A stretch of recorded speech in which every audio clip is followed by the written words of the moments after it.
आणि नाही का दरवाजा उघडला लिफ्टचा आणि लिफ्टमध्ये आलो आणि दरवाजा लावतोय तोपर्यंत लिफ्टचं आपोआप बटन कोणी म्हणजे आपोआप दबलं आणि आमच्या फ्लोअरवरती जाऊन थांबलं. दुसऱ्या दिवशी पण दुकानाला गेलो होतो. त्यावेळेस येताना पण ते सेम तसंच झालं. मी लिफ्टमध्ये आलो, दरवाजा उघडला आणि दरवाजा लावतोय, आमची लिफ्ट आपोआप वरती गेली. मला आमच्या रूमच्या किचनमध्ये मला एक लेडीज असं स्वयंपाक करतानाचा थोडा वास व्हायला लागला. मग आमची आजी गावाकडून आली होती, तर रूममध्ये बसतच नव्हती. ती काय करायची, त्याच्या जिन्यामध्ये जाऊन बसायची. मग त्यावेळेस आजीने असे विषय निघल्यावर आजीने सांगितले बोलत की तुम्ही ती रूम लवकर सोडा. तुमच्या किचनमधून एका बाईचा मला स्वयंपाक केलेलाचा आवाज येतोय. हां, रात्री ती एक लेडीज अशी रांगत गेल्यासारखी तिला दिसायची. मग ते म्हटले माझी वाईफ या रूममध्ये मेलेले, त्याच्यामुळे आम्ही रूम सोडले. पण त्यांनी हे सांगितलं नाही की ते किचनमध्ये वगैरे मेलेली होती. नमस्कार मित्रांनो, मी तुमचा मित्र वीरेंद्र मोहिते पाटील आणि तुमचं स्वागत आहे आपल्या मिस्ट्री टॉक्स या चॅनलवर. तर आज आपले एक सबस्क्रायबर आहेत, ते खूप लांबून आलेले आहेत, पंढरपूरवरून आलेले आहेत. तर चला त्यांच्यासोबत घडलेले अनुभव ऐकूयात. नमस्कार सर. नमस्कार. काय आपलं नाव? माझं नाव शुभंकर माने. बरं, आणि कुठून आलात तुम्ही? मी पंढरपूरवरून आलो आहे. बरं, काय काय घटना घडल्या होत्या सर तुमच्याबरोबर? माझ्यासोबत ह्याच्या अगोदर 2 घटना घडल्या होत्या आणि एक होती ती फक्त गावाकडे घडली होती आणि दुसरी घटना आता रिसेंटली पुण्यात असताना घडली होती. ओके, तर पहिली जी तुमच्यासोबत घडली होती घटना पंढरपूरमध्ये, ती आपण घेऊयात. काय घडलं होतं त्यावेळेस? त्यावेळेस मी म्हणजे 9th होतो आणि त्यावेळेस थोडा व्यायामचा वगैरे नाद होता आणि व्यायामचा नाद असल्यामुळे माझे मित्र दोघं तिघं आम्ही व्यायामला जायचो. आणि मग काय झालं, असं डेली आमचं रुटीन चालू होतं की बाबा सकाळी उठायचं आणि व्यायामला जायचं. सकाळी म्हणजे पहाटे? हां, पहाटे 5ला. म्हणजे नाही कसं गावात होतं की लाईटचं लोड शेडिंगचं असतं गावात. मग त्याच्यामुळं आम्ही लाईट ज्यावेळेस जायची त्यावेळेस लाईट गेल्यानंतर आम्ही जायचो व्यायामला आणि आमचा व्यायाम झाल्यानंतर रिटर्न यायचो घरी. मग काय झालं की एक दिवस असाच आला आणि आमचं डेली रुटीन चालूच होतं. एक दिवस आला, माझा मित्र उठवलं मला लवकर त्यानं आणि आम्हाला म्हणजे मला वाटलं की अरे आता वेळ झाली आपली, चला जाऊया आपण व्यायामला. मग आम्ही गेलो व्यायामला आणि जसं गेलो तसं म्हणजे आम्ही जिथे व्यायाम करत होतो ते शाळा होती, आम्ही शाळेवर व्यायाम करायचो आणि शाळेच्या मागचा जो रोड होता तो गावात प्रॉपर जात होता.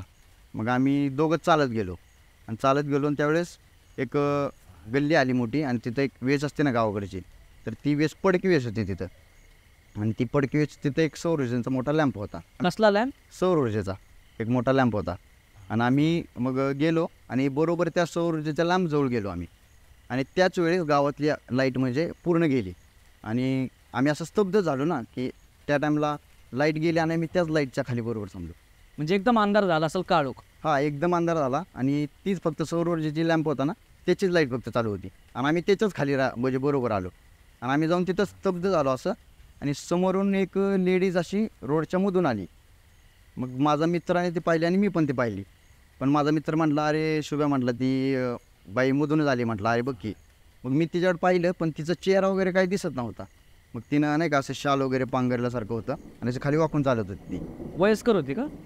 नाही, असं समजत नव्हतं वयस्कर होते काय ती, कारण तिचं पूर्ण दिसतच नव्हतं, फक्त ते शाल पांघरल्यामुळे ते असं वाकून चाललेलं फक्त दिसत होते. मग काय झालं, तिथं गेलो आणि ती बाई तिथून निघाली. माझा मित्र म्हटला, अरे शुभ्या बघ, म्हटलं ती बाई मधूनच आले. मग त्यावेळेस नाही का गावाकडं सकाळी पहाटे वॉशरूमला वगैरे जातात. मग त्याच्यामुळं ती मी काय म्हटलं, अरे नसेल म्हटलं ते वॉशरूम वगैरे चालले असतील, उगाच नको काहीतरी. मग आम्ही ती म्हणजे मी तुमच्याकडे असं कसं येतो ना, आम्हाला ती क्रॉस करून आमच्या अपोजिट साईडला गेली आणि अपोजिट साईडला गेली, माझ्या जवळून गेली ती एकदम. मग जवळून जाताना पण तिचा चेहरा वगैरे काही दिसलंच नाही आणि ती एकदम अशी खाली मान करून असल्यामुळं आणि मी मित्राला म्हटलं, अरे नसेल म्हटलं काय, जाऊया आपण. मग आम्ही गेलो पुढं, तसं ते आम्हाला क्रॉस करून गेली. पहिल्यांदा एवढं आम्ही काही लक्ष दिलं नाही ना की बाबा असेल कोणतरी म्हणून. मग ती गेली पुढं आणि आम्ही आमच्या व्यायामच्याकडे आलो. पण पुढं शाळेकडं आम्हाला पूर्ण अंदाज दिसायला लागला. म्हणजे डेलीचा दिवस जे होते त्याच्यापेक्षा हा वेगळा जरा थोडा म्हणजे वेगळंच वाटत होतं यार. निगेटिव्ह पॉवर येत होती. मग आम्ही गेलो आणि आणखीन एक मित्र ते शाळेजवळच राहत होता, मग त्याला पण उठवायचं होतं. मग मी माझा मित्र म्हटलं, अरे त्याला उठूया आपण जाऊ. मग आम्ही थोडं टर्न घेतला आणि त्याच्या गल्लीकडे गेलो. तिथं गेलो त्याच्यानंतर मग त्याच्या गल्लीजवळ एक सौर ऊर्जेचा लॅम्प होता. आम्ही त्या लॅम्पजवळ थांबलो आणि त्या मित्राला म्हटलं, तू जा पुढं, म्हटलं त्याला उठव, कारण त्याच्या घराकडे अंधार वगैरे होता ना. आधी त्या बाईला बघून थोडं मनात झालं होतं आणि मग गेलो. ते काय मित्र उठलाच नाही. त्याच्यामुळे मग तो आला रिटर्न. आम्ही तिथंच 2 मिनटं बसलो. काय करायचं म्हटलं, आता व्यायामला जायचं का नको. मग दोघांचं पण असं म्हणून झालं की राहू दे आजचे दिवस व्यायाम, आपण जाऊया घरी. मग आम्ही काय केलं, टर्न घेतला माघारी आणि आमच्या घराकडे आलो. आणि आम्ही ज्या ठिकाणी पहिल्यांदा आम्हाला ते लेडीज वगैरे दिसले सौर्य, आम्ही त्या ठिकाणी आलो रिटर्न आणि ती बाईक पूर्ण तिथूनच निघाली. म्हणजे आम्ही जाताना नाही का, आता आम्ही इकडं चाललो तर तुम्ही या साईडला आलात आणि आम्ही या साईडला आलो तर तुम्ही जरी आले तर या साईडने आलं पाहिजे ना. तर तसं नाही, आम्ही या साईडने येताना पण ती बाईक तिथूनच आली. सेम जागेवर. हा सेम जागेवरून तिथूनच निघाली. आणि माझा मित्र म्हटला अरे शुगर बघ म्हटलं ती परतच आली. मग जरा माझं थोडं नाही का माझं एक भीती वाटली मला पूर्ण. मग मी काय त्याचा हात धरला असं पूर्ण आणि त्याला म्हटलं चल म्हटलं आपण जाऊया आता थोडं फास्ट चालूया. मग आम्ही थोडं फास्ट चालायला लागलो. तर ती लेडीज अशी वाकून होती, ती पण आमच्या मागून मग फास्ट. आणि ते फास्ट चालायला लागल्यानंतर म्हणजे पूर्ण फाटलीच आमची. तुम्हाला कसं कळलं की ते तुमच्या मागे एकदम फास्ट येते म्हणून? कारण मी थोडं माझा मित्र उजव्या साईडला होता आणि मी थोडं क्रॉस करून बघितलं, ती माझ्या लेफ्ट साईडला होती बाईक. म्हणजे तुम्ही मागं बघितलं? हां, मी असं मागच्या साईडला थोडं बघितलं आणि तो मित्र म्हटला ना अरे ते फास्ट चालली. मग मी मागच्या साईडला तिच्याकडे बघितलं ते ती फास्ट चालली दिसली आणि म्हटलं आता मग आम्ही पूर्ण भेलो, आमची फाटली थोडी. आणि भेल्यानंतर मग मित्रानं म्हटलं आता हात धरला असा. मित्रानं म्हटलं आता आपण जाऊ इथं फास्ट. आम्ही थोडं फास्ट चालवून पळालो आम्ही तिथून आणि थोडं पळालो. पुढे एक बंगला होता आणि त्या बंगल्याजवळ गेलो आणि तिथं गेलो. तिथून आम्ही रिटर्न बघितलं, थोडं पळालो रिटर्न बघितलं तर ते मागं कोणीच नव्हते. मग त्याच्यानंतर काय झालं, आम्ही म्हणजे पूर्ण आम्ही गेलो होतो. मग आम्ही घरी गेलो, एक टपरी होती आमची तिथं. मग त्या टपरीजवळ आम्ही थोडं थांबलो, बसलो. ते अरे म्हटले बाबा म्हणजे असं कसं काय झालं असेल, कोण असेल ती. आमचं दोघं चर्चा चालू झाली थोडी. आणि त्यावेळेस एक लेडीज आली, म्हणजे आमच्या गल्लीतच होती ती लेडीज आली. आणि त्यावेळेस आमच्याकडे ते नाही का देवाला सकाळी जात होते, ते पाणी वगैरे प्यायचं काहीतरी होतं, तिकडं जात होते ती. मग आम्ही आलो आणि त्या लेडीज आणि त्या ड्रायव्हर पण होता, त्यांची गाडी केलेली होती, त्या ड्रायव्हर पण तिथं होता. आणि मग ते ड्रायव्हर आला. मग आम्ही त्या ड्रायव्हरला विचारलं दादा किती वाजले, तर तो म्हटला आता 4 वाजलेत. मग आम्हाला कळलं आपण लवकर गेलो, म्हणजे हा लाईट जायचा टायमिंगच नाही, लाईट तर 5ला जाते. मग तर आम्ही पूर्ण भेटलो आणि त्याच्यानंतर मग आम्ही तिथून घरी झालो निघून. आणि घरी आल्यानंतर पहिल्यांदा तर मी काय सांगितलं नाही कोणाला काय, म्हणजे नाही का पहिला दिवस कशाला वगैरे, नाहीतर मला म्हणतील जाऊ नको व्यायामला वगैरे काय. मग त्याच्यामुळे सांगितलं नाही. आणि ते झालं. मग दुसऱ्या दिवशी मी घरी सांगितलं की अरे आमच्यासोबत असा विषय झाला. पण घरच्यांना थोडं वेगळंच वाटलं. पण आजीला थोडं असतं ना, म्हणजे नाही का आजी काय असतं असल्या गोष्टी मानतात. तर जुन्या व्यक्तींना थोड्या गोष्टींची आयडिया असते. हो आयडिया असते त्यांना. मग मी आजीला पण सांगितलं. आणि त्याच्या दुसऱ्या दिवसानंतर मी आजारी पडलो, खूप आजारी पडलो. म्हणजे एवढं आजारी पडलो की 10-12 सलाईन झाल्या मला. आणि म्हणजे काय आहे, म्हणजे डॉक्टर तर म्हणत होते त्याला फक्त अशक्तपणा वगैरे नाही का, एनर्जी वगैरे याचंच हे. पण काय म्हणजे कळतच नव्हतं, पूर्ण झोपूनच होतो मी. मग आजीने बघितलं कोणाकडून तरी, मग त्या आजीला कळालं की त्याला ती लेडीज दिसल्यामुळे तिनं काहीतरी हे केलं. मग आजीनं ते लिंबू वगैरे काय ते असतं ते निवद वगैरे ते घेतला, ते मला बसवलं पुढं आणि ते असं उतरून पूर्ण माझ्यावरून तिथं नेऊन टाकलं. आणि ते टाकल्यानंतर दुसऱ्या दिवसापासून मी नीट झालो. मग अशा प्रकारची ती गोष्ट झाली होती माझ्यासोबत. बरं. मग तुमच्यामुळं तुमच्या कुटुंबाला काही त्रास वगैरे झाला का? नाही कुटुंबाला वगैरे काही त्रास नाही आहे, पण मलाच झाला होता फक्त त्रास. बरं. तो माझा दुसरा जो मित्र होता ना, तो पण आजारी पडला होता. मग तो जास्त नव्हता, एक काहीतरी त्याला 1 दिवसाचा तो काहीतरी आजारी पडला होता फक्त, पण तो पण आजारी होता. बरं. आणि दुसरा अनुभव काय घडला होता तुमच्याबरोबर? दुसरा अनुभव असा होता की मी गावाकडे होतो, 12वीपर्यंत गावाकडे शिक्षण झालं. आणि मग मी आत्ता रिसेंटली पुण्यात आलो होतो, ATDला ॲडमिशन घ्यायचं होतं. मग ATDला ॲडमिशन घेतलं. त्यांना आम्ही हडपसरमध्ये राहत होतो, बेकराईनगरला आमची रूम होती. मग नवीन आल्यानंतर थोडं नाही का पुण्यात थोडं माहिती नव्हतं काय कशा गोष्टी असतात काय. मग दररोज संध्याकाळी काय करायचो, असं चहा करण्यासाठी दूध बिस्किट असं काहीतरी आणायला जायचो खाली. मग काय झालं, एक 15 दिवस झाले. 15 दिवसानंतर मी खारी का काहीतरी मॅगी आणायला गेलो होतो. आणि खाली गेलो, त्याच्यानंतर मी लिफ्टमध्ये यायला लागलो.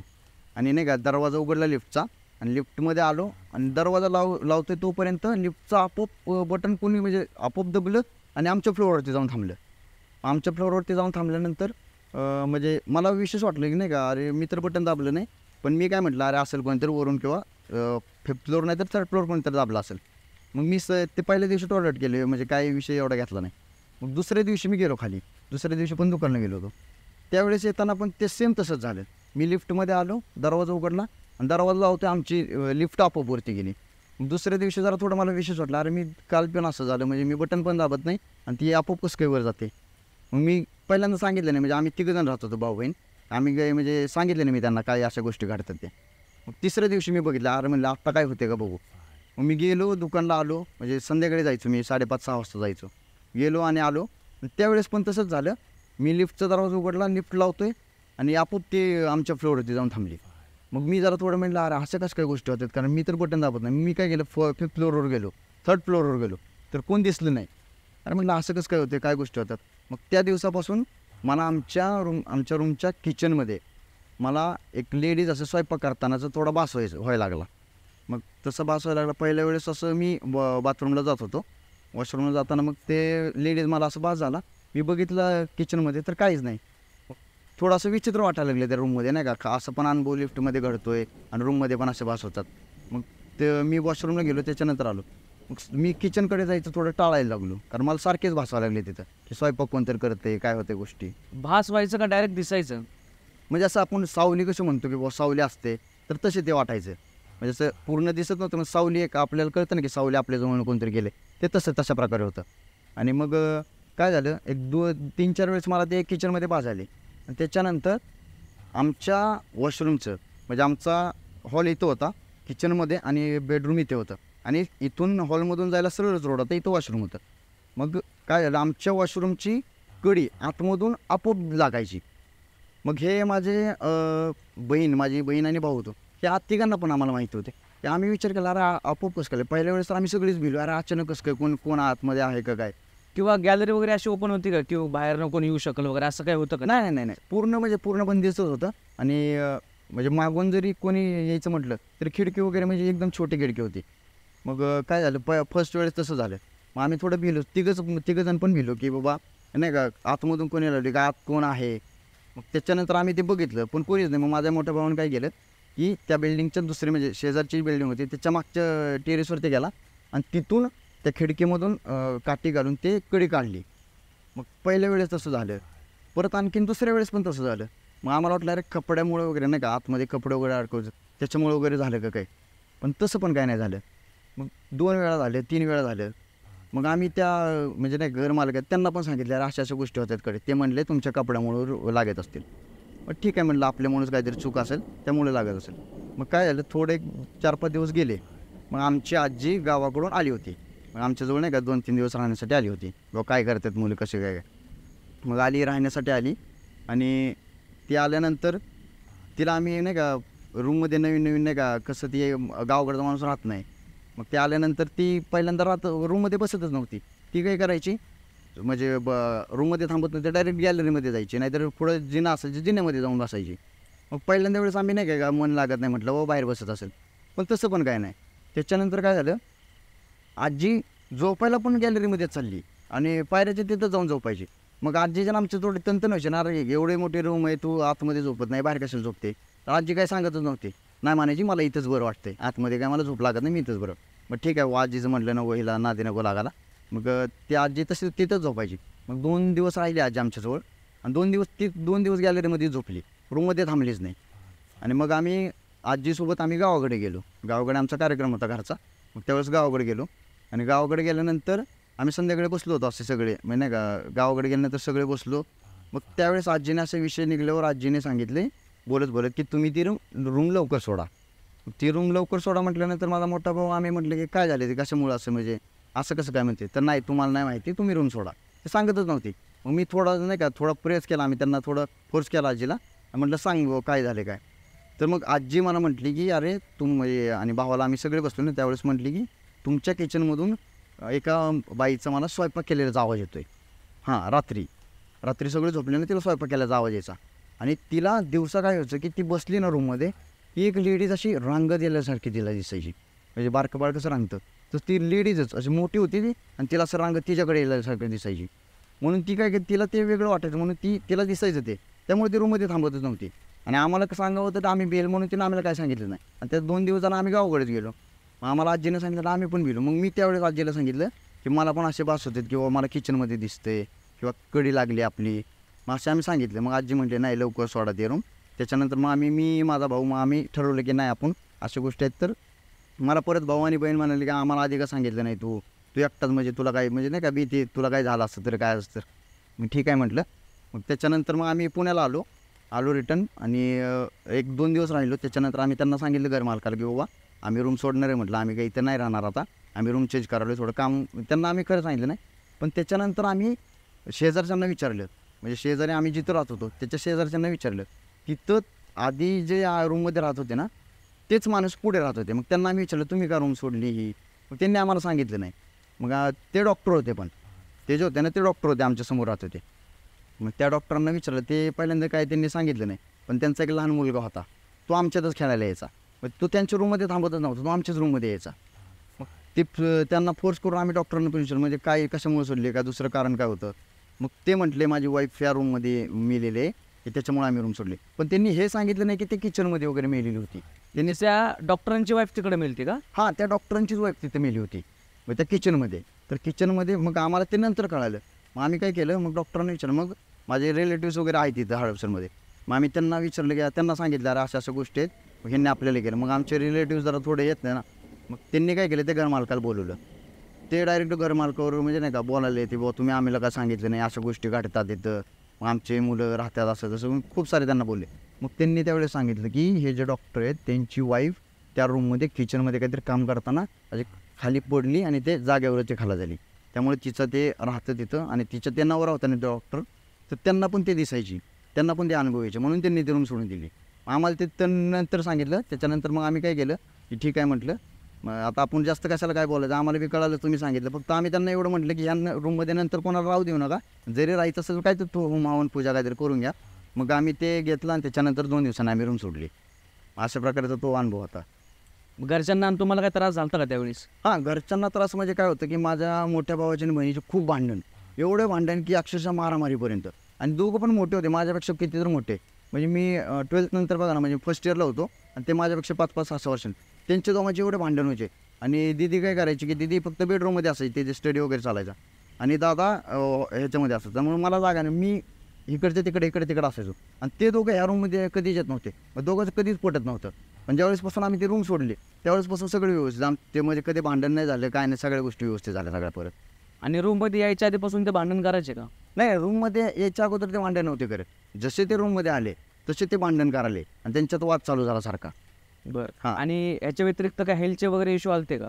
नाही, हेल्थचे इश्यू त्यांना तर नाहीत आले, पण मला सारखं व्हायचं, म्हणजे नाही का थोडं आजारी पड किंवा काही हो. आणि मग ते कशामुळे असं, वातावरणामुळे असो किंवा मग त्याच्यामुळं, पण त्याच्यामुळेच आपण म्हणू शकतो ना की असे अनुभव आहेत त्याच्यामुळं ते होय झाले. बरं, त्याच्यानंतर आता काही प्रॉब्लेम नाही? आता नाही, आता काही प्रॉब्लेम नाही. म्हणजे आता सगळं आता व्यवस्थित आहे सगळं, आता काही प्रॉब्लेम नाही, चालेल. तर मित्रांनो, हे होते शुभंकर सरांचे अनुभव. आणि सर्वप्रथम त्यांचं मनापासून धन्यवाद की सर एवढ्या लांबून आपल्या इकडं अनुभव शेअर करायला आले, आपल्या माध्यमातून ते तुमच्यापर्यंत पोचलेत. आणि तुम्हाला त्यांचा व्हिडिओ बघून कसं वाटलं नक्की कमेंट करून सांगा. आणि जे कोणी सोलापूर पंढरपूरवरून हे व्हिडिओ पाहतात तर त्यांनी नक्की कमेंट करून सांगा की तुम्ही एक्झॅक्टली सोलापूर आणि पंढरपूरमध्ये कुठं राहतात ते. तर हा व्हिडिओ कसा वाटला नक्की सांगा. तर आता आपण इकडंच थांबूयात. धन्यवाद. जय हिंद, जय महाराष्ट्र.